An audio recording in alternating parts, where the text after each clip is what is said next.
नमस्कार दोस्तों, good afternoon. कैसे हो सब। जिस प्रकार हम आपको मेवाड़ का इतिहास करा रहे हैं उसी को आगे बढ़ाने के लिए मैं फिर से हाजिर हूँ आपके सामने, ठीक है।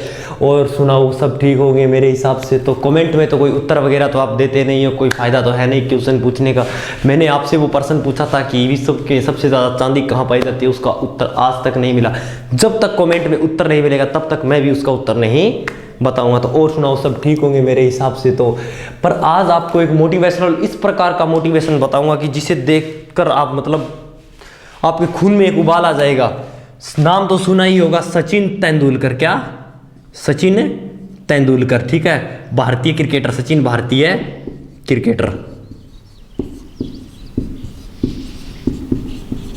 आज थोड़ा खर्चा किया है, मार्कर थोड़ा नया मंगाया है, ठीक है। सचिन भारतीय क्रिकेटर वर्सेस, ठीक है, किसका? ऑस्ट्रेलिया का एक बॉलर था। ऑस्ट्रेलिया का जो बॉलर था उसका नाम था ब्रैड हॉग।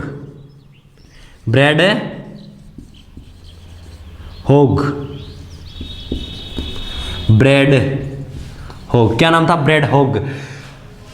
ये नया नवेला था। ऑस्ट्रेलिया का बॉलर ब्रैड हॉग बिल्कुल नया नवेला था। तो भारत का क्रिकेटर था सचिन तेंदुलकर। इसने सचिन तेंदुलकर को क्लीन बोल्ड किया था, ठीक है। इसने सचिन तेंदुलकर को क्या किया था? क्लीन बोल्ड किया था। कौन सा बोल्ड है? Clean bowled. तो क्लीन बोल्ड मतलब ये सचिन तेंदुलकर तो आपको भी पता है पूरे वर्ल्ड के सबसे महान प्लेयर है सचिन तेंदुलकर, ठीक है।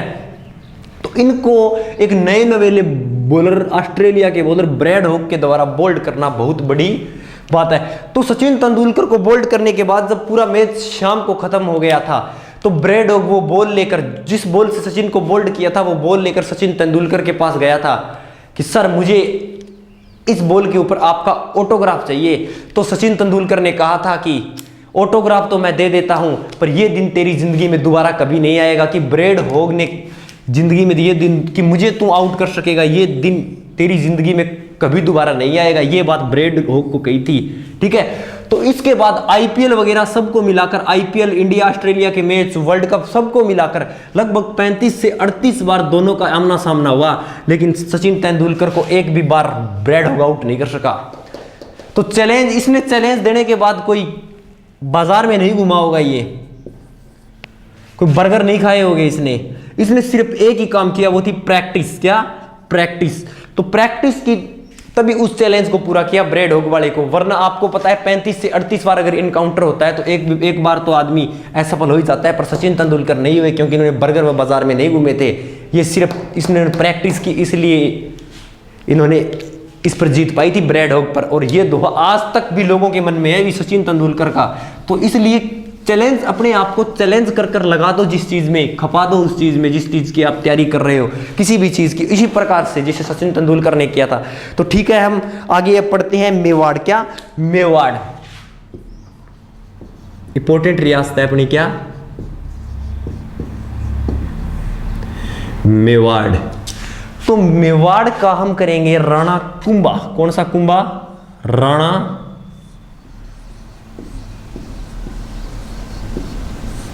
कुंभा। कुंभा का शासनकाल पूछे तो 1433 से 1468 ईस्वी तक, ठीक है। तो वो भाई लो अपने अइया हो गया एक शासनकाल कहिया हो 1433 से 1468 ईस्वी तक, ठीक है। तो आपने पूछ लिया गो भाई लगो क्या कुंभा के पिता का नाम क्या था, पूछ लिया जाता है। ए भाई लगे पिता को नाम हो वो के हो? पिता हो कुंभा को कौन है? मोक्कल जी। कौन है? मोक्कल। कुंभा की माता थी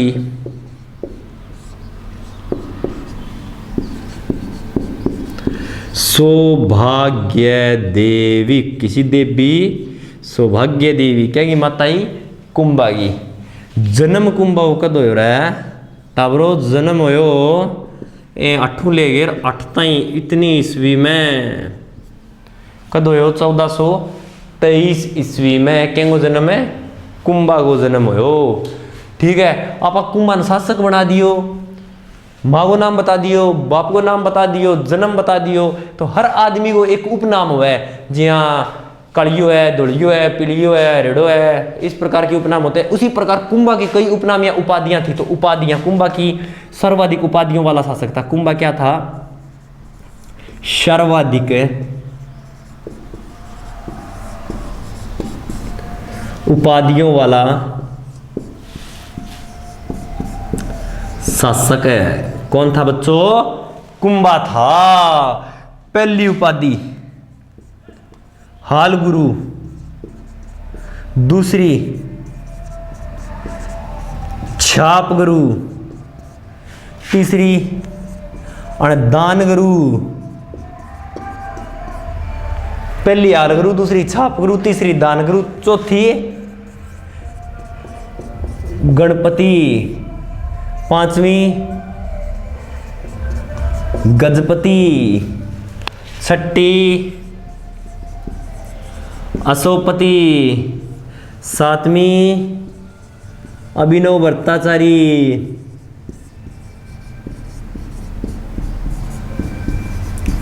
अभिनव भट्टाचारी। सालगुरु, छापगुरु, दानगुरु, गणपति, गजपति, अभिनव भट्टाचारी, ये कुंभा की क्या थी दोस्तों? सारी की सारी उपाधियां थी। ठीक है, इन प्रकार की उपाधियां कुंभा के पास थी। कुंभा के पास इससे भी ज्यादा उपाधियां थी। एक इनमें से इंपॉर्टेंट आएगा जो उपाधि थी हिंदू सुल्तान। कौन सी उपाधि? हिंदू सुल्तान की उपाधि किसके पास थी? कुंभा के पास थी। इस प्रकार की उपाधियां थी जैसे राणो राय, राणो रासो, इस प्रकार की बहुत सी उपाधियां थी। जैसे एक तो अपने आ जाएगा महाराणा, ये भी उपाधि कुंभा के पास थी। और एक आएगा राणा, ये सारी की सारी उपाधि कुंभा के पास थी। कौन सी उपाधि? ये सारी की सारी उपाधि। करण ने तो और भी बहुत बन सकी, पर गुण करेगी तो बहुत है। अगर थे किताब खोल के इतनी याद करने बैठो होगा तो वह भी याद हो जाएगी। ठीक है, पर इंपॉर्टेंट हमें बता दी। बाकी थे किताब खोल के अगर याद करने बैठो होगा तो थारा सारी याद हो जाएगी। बाकी मेरो मानना है कि फोन में मैसेज आए है कि Rajinikanth tested positive for corona. Browser में आए है, पढ़ी सुनाऊँ था। एक मिनट रुको थे अपने एक है अपना बात ठीक है, कोई नहीं देखा, एक मिनट रुको पढ़ तो लिया, पर आप चीज़ भी देखनी जरूरी है। कर Rajinikanth tested positive for corona, Rohit Roy और किन्ने गयो। चलो अगली वीडियो में बता दें आज हो तो ठीक है। कहीं आप बात कहीं बताओ, ब्राउजर में मैसेज आए तो अटना ही समझ में आ गया। अब आगे चलो, कुंभा ने शासक बना दियो, सारा काम हो गया, कुंभा को जन्म ही हो गयो। और सागे एक बात हो रही है नहीं कि रजनीकांत का कोरोना हो गयो। ठीक है, रजनीकांत का क्या हो गयो? कोरोना हो गयो। अभी ताजा ये ब्राउजर में खबर है, मेरे को झूठी है सच्ची है। तो अब एम रजनीकांत वाली बात पर ध्यान ना दियो, नहीं तो थारा कोरोना हो जाओ। तो अपा कुंभा को आगे पड़ लिया फायदा में रहा। कोरोना कराना चक्कर में की गुण बढ़ियो, आराम हो गया बेटे, चलाई कुंदर गर्मी को टाइम है, मस्ती में पढ़े करो। कोरोना कराना अड़ी रह जाए सारा। और राजस्थान पुलिस और पेपर बग जो कोरोना चक्कर में पटवारी भर्ती जानती रही, फिर आओ 1.5-2 साल बाद में। तो अब देख लियो थारो राणा कुंभा। तो राणा कुंभा के सामने शासक बनते ही 2 समस्याएं थी। शासक बनते ही सामने 2 समस्याएं थी। 2 समस्याएं थी कि कुंभा जब शासक बने हुए सामने 2 समस्याएं ही। पहलो तो रणमल के बढ़ते हुए प्रभावों को रोकना,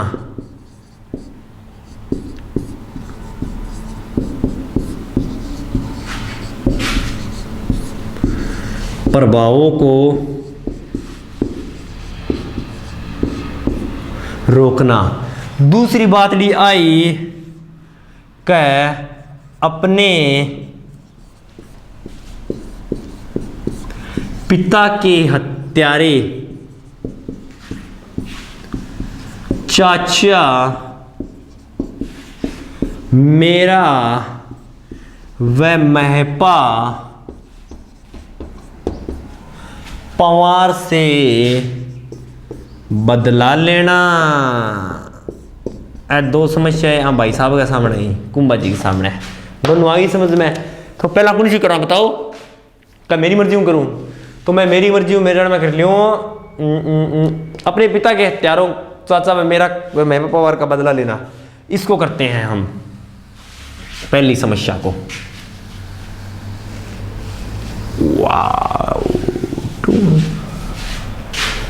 बादली आए कुंभा की एक बात है, वो संगीत प्रेमी सितार जाता लिखा दी बोलो, आगे लिखा दी बोलो। तो यहां का शासक था मेवाड़ का कौन है? कुंभा कौन है? कुंभा वर्सेस मालवा के मालवा का शासक कौन था? महमूद अपने खिलजी जी प्रथम जी, महमूद खिलजी जी प्रथम जी। तो अणशरण दे राखी भाई साहब, बड़े शरण दे राखी चाचा मेरा वह महपा पवार के दे राखी शरण। तो कुंभा ने बेरो बड़ियो कुंभो जा लियो आलो भाया, कुंभो जा लियो 1437 ईस्वी में। बोलो दे बोलो कौन दी हूँ, बोलो दे बोलो कौन दी हूँ, कौन दे आई देखा फिर गए तो ना देख है। और कुंभो लागो भैया और जगह का नाम है मालवा या फिर सारंगपुर है, मालवा या सारंगपुर 1437 है। सल्टा दियो खिलजी साहब ने, क्या कर दियो? सल्टा दियो। और चाचा मेरा नहीं सल्टा दिया। और विजय किसकी हो गई? हाँ भाई साहब कुंभा जी की। कुंभा की विजय कौन से युद्ध में हुई? स्टार्टिंग में मालवा के युद्ध में या फिर सारंगपुर के युद्ध में। और इसी विजय के उपलक्ष्य में निर्माण करवायो कुंभा के हो, इसी विजय के उपलक्ष्य में निर्माण करवाता है कुंभा विजय स्तंभ का। कौन से स्तंभ का? विजय स्तंभ का। अब पढ़ते हैं विजय स्तंभ। कौन सा स्तंभ है? तो विजय स्तंभ। कौन सा स्तंभ? विजय स्तंभ।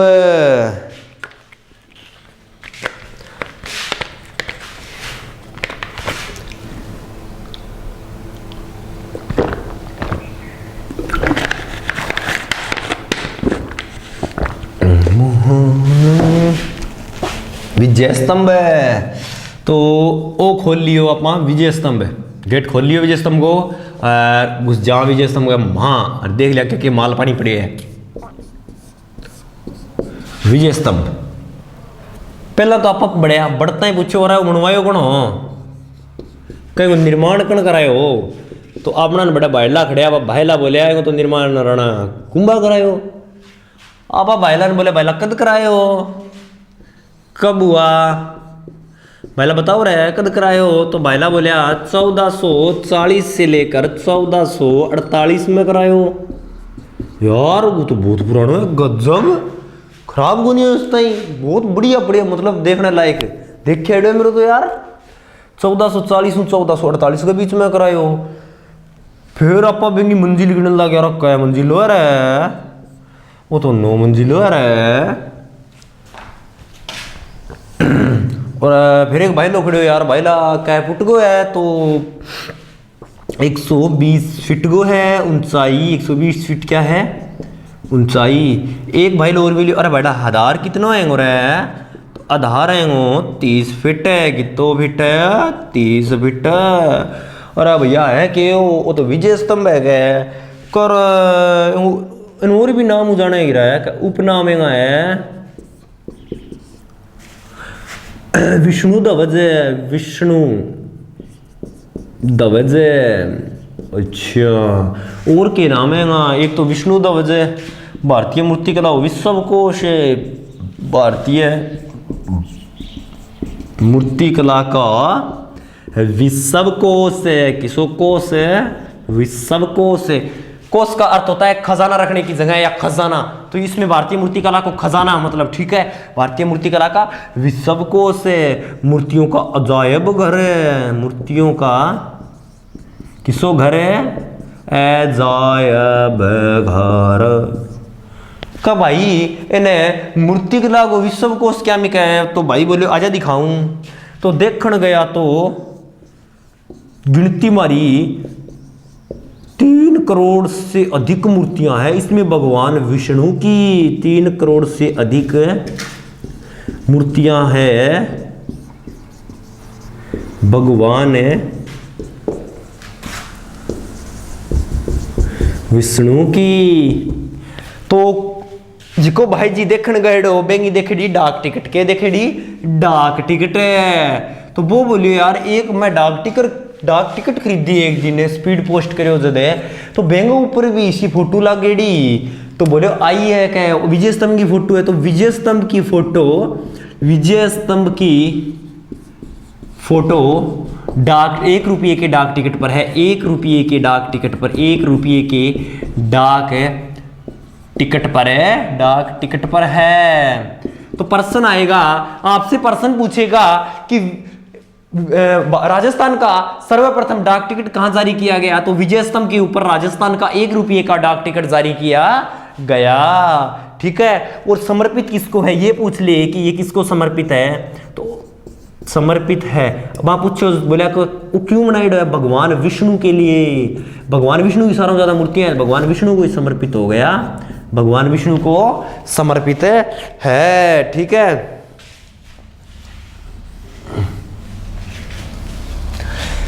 तो बठा खड़े आपने तो आगे समझ में नहीं तो बठा खड़े आप पुलिस आ रहा राजस्थान पुलिस कांस्टेबल खटखड़िया चित्तौड़दुर्ग में अठे मोढे पर बांग लागेड़ो और मोढो थोड़ा सो निचले पास है वो तो पुलिस आ रहा लागेड़ो क्या अठे का हाँ ये प्रतीक चिन्ह है भाई साहब प्रतीक चिन्ह है का कहेंगो का एक तो थे देखे हो बेंगो क्या कहेंगो कि राजस्थान पुलिस किसी पुलिस है राजस्थान पुलिस और जेके सुपर सीमेंट और कट्टे पर भी फोटो आई कर है जेके सुपर है सीमेंट है किसी सीमेंट है जेके सुपर सीमेंट है और क्या माध्यमिक शिक्षा बोर्ड पर भी फोटो आई करे कई बार माध्यमिक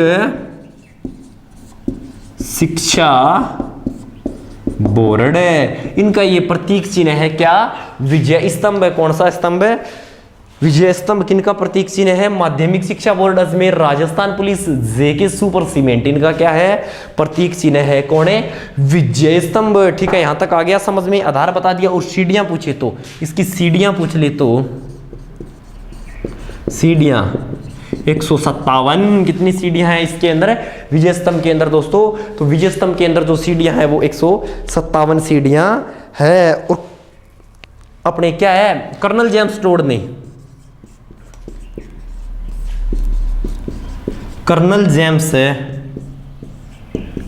ने इसे किसी मीनार है कुतुब मीनार से बेहतर बताया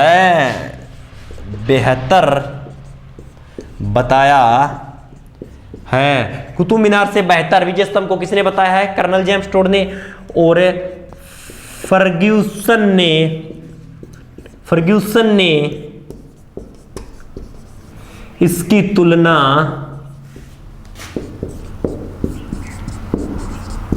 रोम के टार्जन से की है किसके टार्जन से रोम के टार्जन से की है। तो ये अपना विजय स्तंभ पूरा हुआ। और एक बात और लिख लेना आप गर्मी बहुत है दोस्तों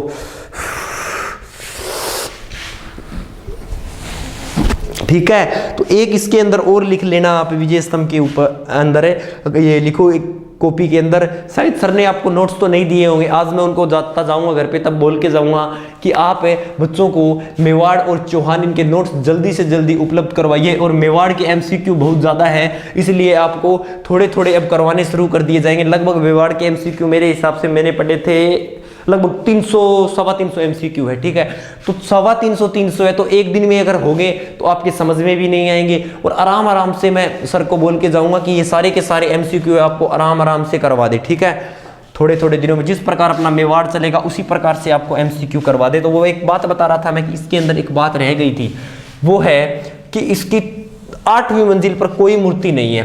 ये बात लिख लेना कि विजय स्तंभ की 8वीं मंजिल के ऊपर कोई मूर्ति नहीं है। और एक बात और लिख लेना कि विजय स्तंभ की 3री मंजिल के ऊपर 9 बार अल्लाह लिखा हुआ है। ठीक है, तो वो इंग्लिश वाली क्लास चल पड़ी है, वो लगेगी। और उसके बाद में अपने पहले साइंस की लग सकती है और इंग्लिश की, इसके बाद इंग्लिश की। आज 2 क्लासें तो आपको मिले ही मिलेगी। ठीक है, और एक इंडिया जीके की मैं और लूंगा। ठीक है दोस्तों, तो पढ़ते रहिए, आराम करते रहिए। ठीक है, और बाकी का मेवाड़ हम कल पढ़ेंगे। ठीक है, सब कुछ छोड़कर, सब कुछ त्याग कर पढ़ाई में लग जाइए अगर आपको कामयाब होना है तो।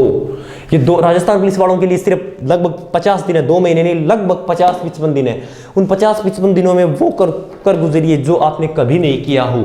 अगर आपको कुछ करके दिखाना है तो, अपने माँ बाप के विश्वास पे खरा उतरना है तो इन 50-55 दिनों में वो कर दीजिए।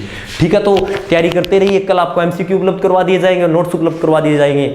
ओके भाई।